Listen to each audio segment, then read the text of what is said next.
আসসালামু আলাইকুম। আইপিএলের 20তম ম্যাচে খেলবে Sunrise Hyderabad versus Chennai Super Kings, যেখানে সানরাইজের অধিনায়কত্ব করবে কেন উইলিয়ামসন এবং চেন্নাইয়ের অধিনায়কত্ব করবে মহেন্দ্র সিং ধোনি।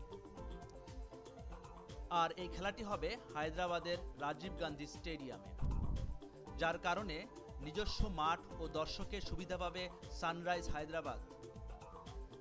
এই দুই দলের মধ্যে মোট খেলা হয়েছে 7 বার, যার মধ্যে সানরাইজ হায়দ্রাবাদ জিতেছে মাত্র 2 বার ও চেন্নাই সুপার কিংস জিতেছে 5 বার।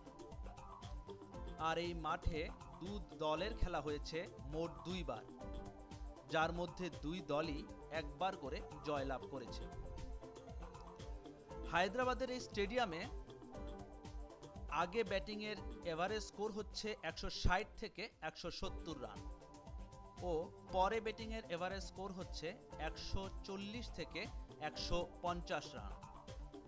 সুতরাং পরিসংখ্যান থেকে ধারণা পাওয়া যাচ্ছে যে যারা আগে ব্যাটিং করবে তারাই জয়লাভ করবে। তবে সবসময় যে একই ফলাফল হবে তা কিন্তু নয়। এই মাঠে সর্বোচ্চ স্কোর হচ্ছে 201 রান এবং রান তাড়া করে জেতা সর্বোচ্চ স্কোর হচ্ছে 161 রান। অতএব বোঝা যাচ্ছে যে যারা আগে ব্যাটিং করে 180 বা 180 প্লাস রান করবে তাদের জয়ের সম্ভাবনা বেশি। এবার আমরা দেখব দুই দলের কি প্লেয়ার কারা, যারা ম্যাচ উইনিংয়ে গুরুত্বপূর্ণ ভূমিকা রাখবে। সানরাইজ হায়দ্রাবাদের খেলোয়াড়রা হলো কেন উইলিয়ামসন, শেখর ধাওয়ান, মানিশ পান্ডে, সাকিব আল হাসান, ইউসুফ পাঠান, রশিদ খান ও সিদ্ধার্থ কৌল। অপরদিকে চেন্নাইয়ের খেলোয়াড়রা হচ্ছে Shane Watson, Mahendra Singh Dhoni, Suresh Raina, ফেফ du Plessis, Dwayne bravo, Shardul Thakur ও ইমরান তাহির। ম্যাচ জেতার রেকর্ডে চেন্নাই কিন্তু এগিয়ে যাচ্ছে।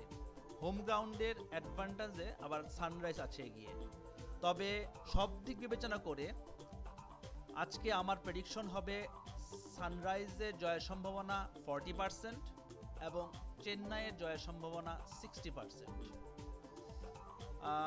কারণ আপনারা যদি একটু দেখেন যে চেন্নাই তুলনামূলক বিচারে সানরাইজের থেকে একটু শক্তিশালী এবং তাদের জয়ের রেকর্ডও বলছে যে তারা যতবার সর্বোচ্চ বেশিবার জয়লাভ করেছে সানরাইজের বিরুদ্ধে। সুতরাং এই কারণেই আমি চেন্নাইকে আজকে সানরাইজ থেকে এগিয়ে রাখব।